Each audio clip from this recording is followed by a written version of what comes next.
Alright, beep, let's do this. First thing first, the name is the LUI. Secondly, the game is the game of bodybuilding at the highest level now, because this guy is pretty much, he won versus everybody except Kai Green and Phil Heath, right?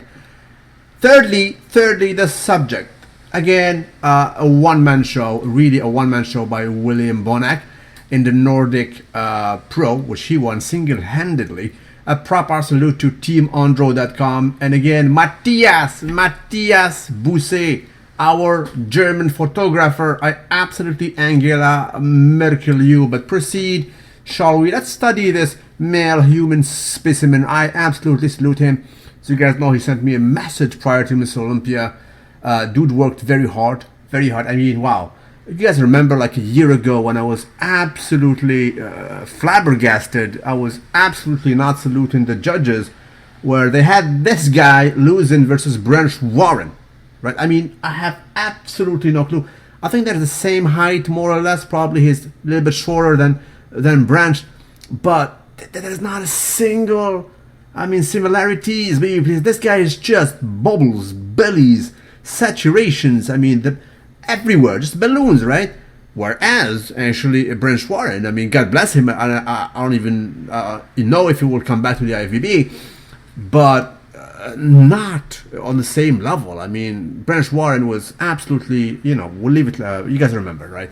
But let's proceed and study this guy. A lot of people are comparing him to a small version of Kai Green. He resembles him in some cues, but it stops right there. I mean, no, definitely not the closest thing to Kai Green. Probably the hair, and stops right there. So what do I like about Mr. Bonac? Thing is, he is short. I mean, shorter guys usually tend to pack more muscle naturally. It is what it is. I mean, they can saturate rather easier. Take a look at Mr. Olympia to 212, right? Flex Lewis is absolutely, there's no void, right? He's complete. This guy is on the same league. He could have done battle versus these guys on the 212, but he preferred to box versus the Giants, and you know what? He slays them. He is a proper giant killer in his own right. Dude won versus Big Grammy. Can you just figure that out? I mean, tens and tens of pounds under him, yet he won versus him lately in Prague, right? From the front, I like everything. I gotta confess, I don't like how like the front double biceps flows. The last do not come out rather properly, not as I like it. Dude is kind of narrow upstairs. It is something that you cannot fix. If you have it, you need to work around it. He does it properly in most poses, except probably the front double bicep, which I don't like that much, right? Let's see. Javelin pose, quite classical, absolutely proper. There we go. Again, you can admire just the bellies. Probably he's not as good as we saw him in Spain, Kuwait, and in Germany. But then again, I mean, he was so much ahead of the field there. There was not a competition really. Let's see. Side chest. There we go. So belly's everywhere. Definitely less conditioned than than the previous showings we saw in the tour. Definitely, but it was just enough. He was definitely better in Kuwait, especially in Kuwait. I mean, Kuwait. Wow, he was just. I think it's the best shape in his tour. Yet he placed 5th. But then again, that's how the judging works, as you guys know. Now, this is the tricky part. Again, a statement, because this picture is definitely freaking 4K, right? I mean, it's absolutely amazing.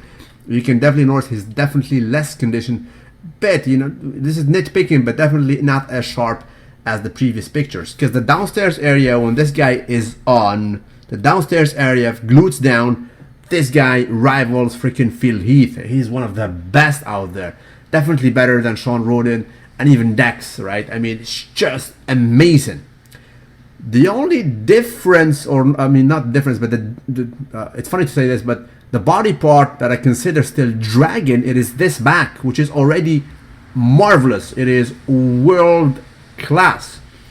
But since we know for a fact that Phil Heath right now was able to produce something unheard of, meaning creating a 3D back, coming at you in ridges, just a thickness like a freaking pillow. When I talked to Phil Heath, I told him, bro, your back is an abnormality, because quite frankly, I don't recall nobody having a similar back development to that of Phil Heath. It is not wide like Dorian or Ronnie or Lee Haney, right? It is not, this conditioned and very basically defined back like that of a Sean Ray. Sean Ray had narrow shoulders, but his back was not coming at you. So Phil Heath was able to do that. I don't know how, but it just happened. It's like bellies coming from the back. If this guy does something remotely similar to that of Phil Heath from the back, he will be a force to be reckoned with even more. He will really probably even be compared to Phil Heath in that department, because from every angle he is strong, except from the back. I mean, it's world class, but it's not. There is not wow factor from the back, right? Look at it, right? Definitely less conditioned. Thank you again, Mr. Matias. This picture is absolutely loyal. Definitely water down there. Definitely water down there. But it is the end of the tour. I have no idea if we will see him in the Mr. Olympia Europe in a few days, which gonna be in Germany this time around. You can notice there is no what I call the Cobra effect. Definitely lacking a lot of water. He was definitely more defined in Kuwait and in Prague. But nonetheless, this back is very good and he's getting better. And if by any chance he will create that thing that basically 3D coming more than this, we see ridges here, eyes going there, the shadow line playing with the lights, and this ridge gets even more outrageous, he will definitely be there, up there, doing battle versus a very conditioned Ramy, because Ramy is progressing, and I'm expecting Ramy to be the best we've ever seen in 2017. As of right now, he established himself as the upcoming guy, because I'm sorry, Sean and Dexter, they're not getting any younger, and Big Ramy is still a kid in the game. He's just growing and acquiring that maturity, so he is establishing himself as the proper second, the proper poised guy to take the position of Phil Heath if Phil Heath shoots himself in the foot. I talked to Phil Heath about 2 days ago. He's in the West Coast, by the way. I told me he's gonna go to Venice, right? I don't know if he's there, but anyway, he told me, bro, what I'm about to do next year is even worse. It's not worse. I mean, it's even better than the version I brought this year, 2016. He told me, bro, his trainer Hanny told him, okay, now it's gonna start. It's like, now we're gonna do something for real. It's like we're gonna batter your package, which will be absolutely amazing, because his version 2016 is just by far the best we've ever seen, and he intends to better it, not even to surf and cruise on it, but to better it. So these guys have a long road to take to try to catch Phil, because he has a serious lead.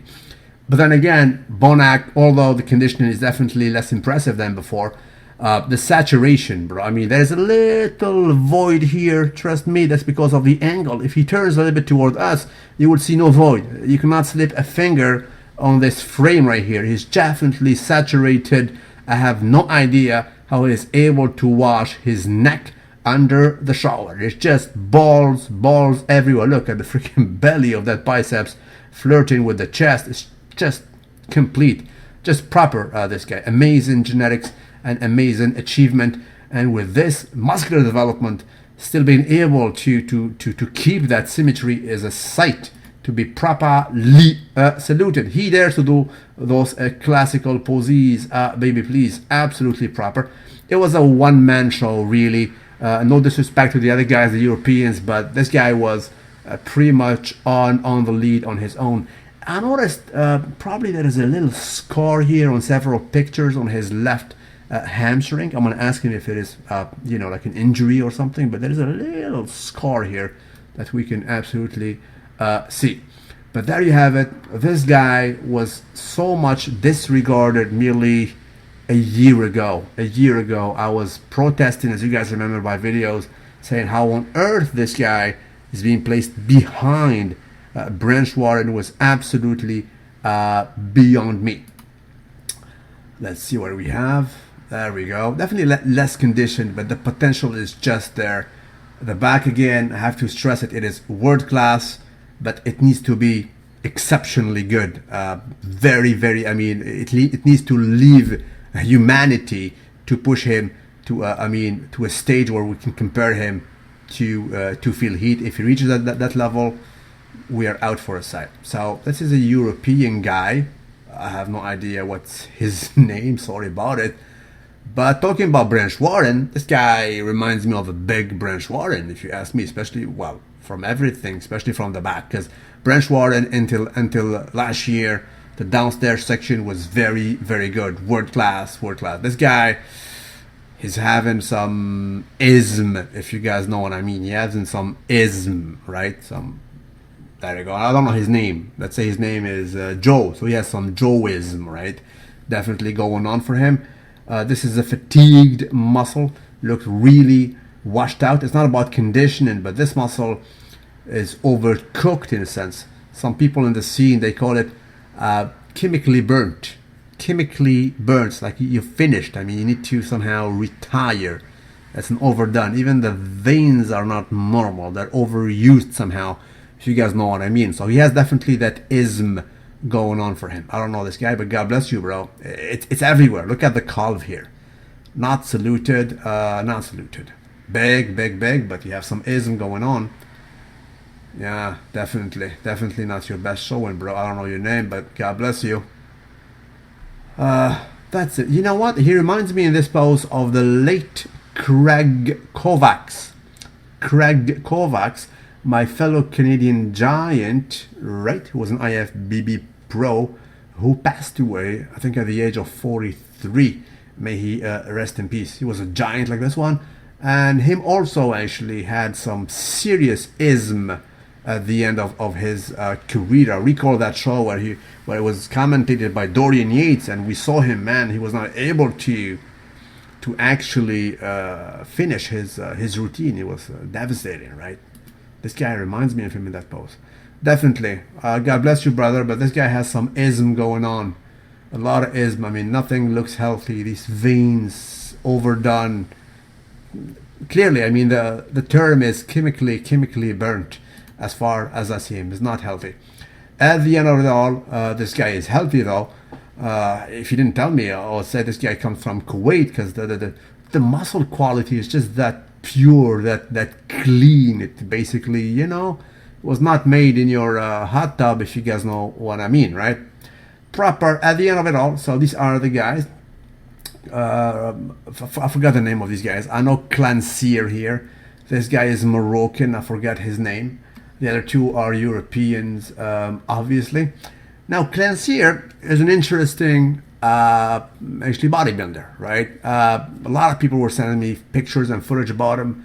Thing is, especially next to Bonac, you will notice that his torso somehow looks elongated, quite elongated, and it threw you off. I mean, it threw off the balance of the downstairs area. I mean, the legs will look a little bit shorter, so the proportions are not that loyal. Aside from that, he brings very good quality muscle, definitely solid, very conditioned always.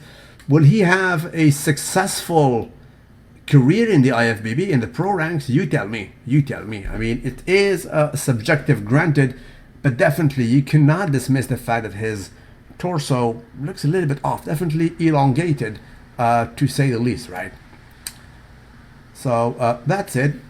Front lat spread. Do I recall a narrow guy having a serious front lat spread? Let me go by like that. Well, Sean Ray was balanced everywhere, but I'm looking about a guy who had like a serious lat spread, being narrow upstairs. I don't recall. Can we say that Lee Priest was narrow upstairs? He was narrow upstairs, clearly arm dominant. His lats were high, but somehow the front lat spread, although these lats are high, it was definitely very good. It was a very good lat spread from Lee Priest, which is interesting because his arms are so huge, but they did not overshadow the lats in his front lat spread. That Australian guy, his chest was a little bit small in a sense. So yeah, we've seen narrow, small guys, I mean short guys having a very good front lat spread. I don't like that of Phil Heath. That of Phil Heath, it is one of his weakest poses in my opinion, right? Bonac, not the very best, but you know, in this company, is definitely leading because it is not a top-notch of a lineup. We can all agree on that. So again, Clancier, man, a lot of good points, a lot of good muscularity, definitely well-balanced guy, except that torso, man. You cannot dismiss the fact that it's just too long. It reminds me a bit of Dennis Wolf in some cues, but it stops right there, especially from the back. Who's this guy? Is he the famous German? I forgot his name. What's his name? Veteran of that. Maybe it's him. I forgot his name. He had some issues with actually some sickness about 2 or 4 years ago. He's coming. He must be in his 40s now. Let's see. I think it's him. I totally forgot his name. So as I mentioned, Clancier, very conditioned. The back reminds me of that of Dennis Wolf. These lats are definitely high. A major gap. You have a no man's land in the lower back, which will always ding him. I mean, they all have next to you the thick 2 slabs of Mr. Bonac. I mean, they all show that weakness. I mean, all of them have some. I mean, the lower back is not as thick as this gentleman. I still think that Bonac is not the most conditioned today. Probably Clancier was. You can also notice what I told you about the little scar. I think he had a scar here on his left hammies, baby please. But then again, proceed, haha, shall we? Wow, Clancier, again, I have to stress that. I mean, your torso gains are absolutely special. Now, I hate myself because I forgot the name of this famous German. He was very underrated. This guy was doing battle since the era of Jay Cutler, unless he resembles him. Unless I'm off, but I don't know if it's him, man. But okay, we'll see how it goes later, right? We'll see how it goes later. What is this? Varicosis, baby, please. Proceed, haha, shall we? Not the best pose of Bonac. Never liked it, actually. I don't even know if he can do it the classic way. I mean, he is so muscular. Can he even bring both arms behind his head and counteract the midsection efficiently? I don't know. I don't know if it is even doable with that level of muscular development, quite frankly. Saturation does occur. I mean, it is a shame. Clancier is very conditioned. Everything is good except that, well, you can say feature. I mean, in this pose, the most muscular pose doesn't show that much. Bonac, though, again, saturation definitely on another level when it comes to the bubbles. I think that the German it's not this guy. It's not the guy I'm thinking of. Anyway, I'm gonna put his name in the comment section. I'm gonna definitely find his name. There we go. Crab pose. He was so much in the lead. I mean, it was not even funny. You guys remember the first guy who was doing this tongue poses, especially in the most muscular pose? A lot of people think it was Jay Cutler. I think it was Mike Matarazzo. Definitely before Jay Cutler and even before Boston Lloyd, if you ask me. So at the end of it all, so he was the winner of, was it 10,000? I think it's euro. So it's more than dollars, definitely. No, the guy is not the famous German I was thinking of. He resembles him in some cues, but I think it's not him. Furthermore, the German I'm thinking about had a bubble gut bonanza. So that's what's up. That's the end of it all. Salute to all these guys. We will watch the progress of Bonac. From the front, he's frightening in so many poses. The back is very, very good. But since right now, he established himself, you can almost say he's top 3 guy now, because he has beaten a very good Dexter and a very good Ramy. Who's left? right? I mean, Sean Roden, the tour was absolutely disastrous for him. Not a single win, coming after second place into Phil Heath. I mean, he smelled the top position. Next thing you know, everything crumbled. So this guy next year will be the one we look for. Him and Big Grammy, they will be progressing definitely miles. There's another dude who is still, considered as being a rookie. That Australian guy named Joshua Lenartowicz. You know, I spoke lengthily to Joshua. About his back, because his back. A lot of people, speak about him having some cues resembling that of Dorian Yates, especially in the front lat spread. Let's be honest, just from the front lat spread, right? The rest is just not there. It's just not. I mean, next to the guys, he gets smoked at this time, right? It needs to be developed in a serious way. He told me how he trains it, and that might be why it's just not there. I mean, he confirmed to me that it's just not out of the oven as of yet. I mean, Josh does not do a lot of rows. He doesn't like, those basic movement with barbell rows and whatnot. I said, what? How would you be able to develop a serious back? So he was not a fan of that. But trust me, that is about to change quite often. So that guy might be coming very, very strong next year as well. So next year we got Bonac, Big Grammy for sure, and maybe, who knows, Joshua, who will absolutely burst even more and establish himself as a serious contender for the top 6 position. Salute you wherever you are. Don't forget to like the video and tell me what you guys think about